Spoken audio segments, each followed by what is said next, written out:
Hey guys, this is Mr. GADGETMIX again, and today we're going to talk about a phone which has just 1 gigabytes of RAM, a dual core processor from 2016, and it runs Android.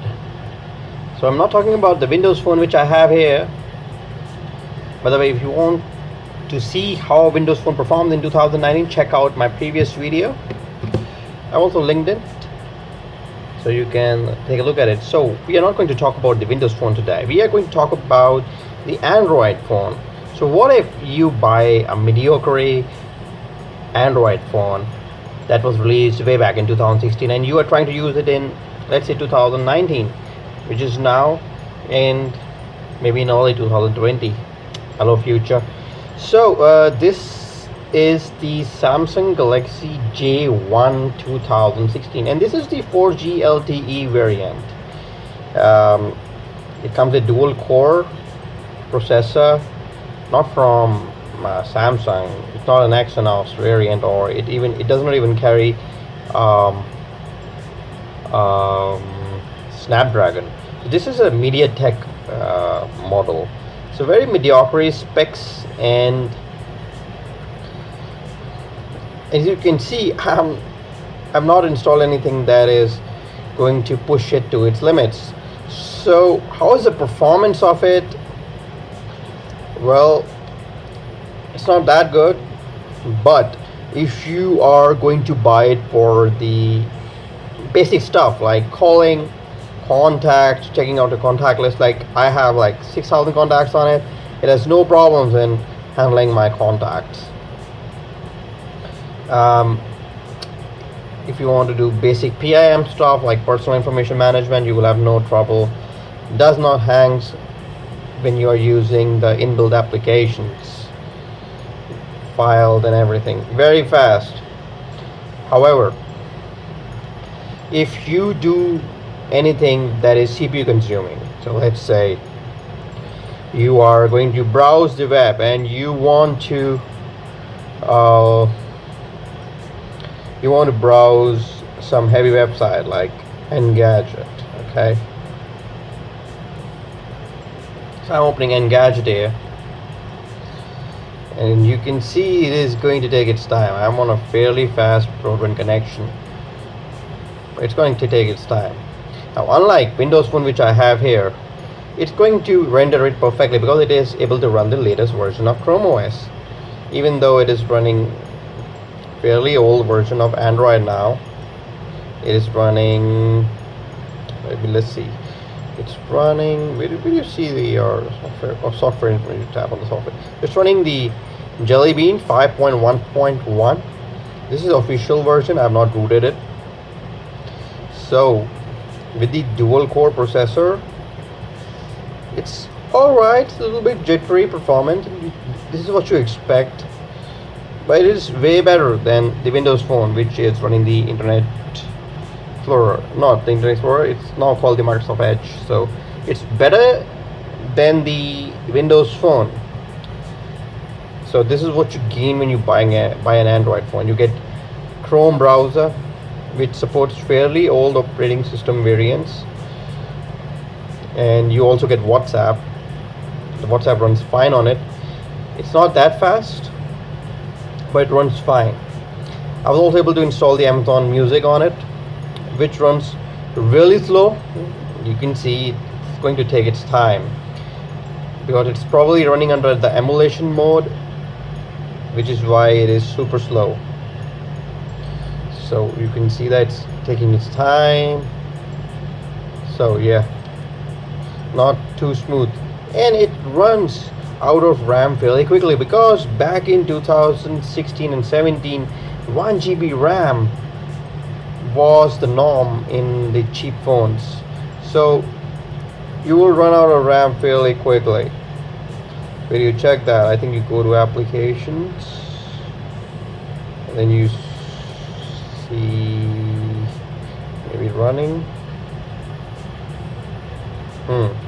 So out of this, you get 313 MB RAM free. Right now I have 313 MB RAM free, and Out of 1 GB, the system is already occupied about 450. Rest is taken by the apps such as Telegram, which I've installed on it, WhatsApp. Rest are the basic services that you need to run on your phone. So when I view YouTube videos, it's not that fast because it has its hiccups when running, any app that requires high CPU usage, so it won't run smoothly. But I can view the videos just fine. The season of gifting is here, 11 to 15th October. So no problem with that. But you cannot view HD videos on it because most of the Android phones released back then came with WVGA display. So you cannot view HD content on it. This was a very cheap device. I bought it for like $100 or something. So not much problem when you are running basic apps, but any apps that require a lot of CPU utilization, you won't be able to run it. For instance, that day I was trying to run the latest version of Gmail on it, and I updated to the latest version. It just hung up on me, and then I had to go back to the stock version to make the Gmail work because I was constantly missing my email notifications. It was just not able to run in the background because the new Gmail app occupies a lot of RAM. So I'm now back to stock version, and I'm going to stick with the stock version for now. It does not have the new user interface, but at least it is working. How is the gaming? Let's try Crossy Roads, which is not a very tasking game, but yeah, I mean, it does takes it to the limit, and it is able to run alright, not that much, not that nicely, but it's not too shabby at all. So let's see how it runs. Crossy Roads on the Samsung Galaxy J1 2016. Let me pump up the volume a bit. Okay.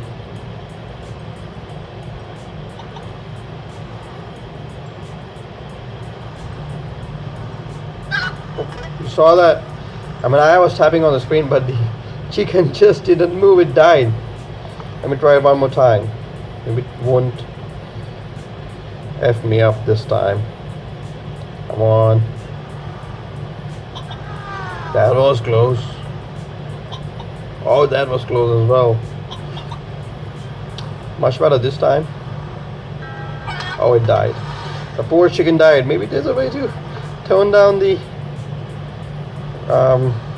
graphics. No, there's none. No shadows. Okay. Let's see if it improves things. No, it has turned on shadows. I think it will be even worse now. Much better than last time. I don't know what happened. Oh, that was my mistake. So you get the idea. I don't expect to run PUBG on Modern Combat on it because as you just saw, I mean, it can barely run the Crossy Roads. So what is this phone for? See, it is not meant to replace your main device. It's not going to replace my Galaxy Note 9. It's not going to replace your iPhone. It is a great phone for messaging, for checking the basic websites on the internet. It is great for email, provided you don't update it to the latest version of Gmail. However, if you can go with the stock email client provided by Samsung, you won't have any problems running it. Other than that, don't expect to use this for Amazon Prime Video or Netflix because it just doesn't have the resolution. Even though this is a AMOLED display, which looks fantastic. And that's about it. Do not use this for anything CPU intensive. If you're planning to use this for anything CPU intensive, this will disappoint you. So keep these things in mind when buying a phone from 2016, especially a budget phone. Do not install apps that hog a lot of RAM, and do not install apps that continue to run in the background, because they would make your experience even more miserable. Since this has a gigabyte of RAM, I have not installed any app. Like I had to uninstall a Twitter because it was running in the background all the time and it was making the system very slow, so I uninstalled it. Keep yourself limited to 1 or 2 messengers. Don't install anything like Snapchat on it. It's just CPU tasking. WhatsApp is pretty okay on the CPU, but it does run in the background like the Telegram. So these two guys do occupy your RAM. So do not run any websites. Do not try to open any websites that occupy a lot of RAM. Again, I hope I made my point clear. It's a great second phone. It runs very fast when you're using the stock apps.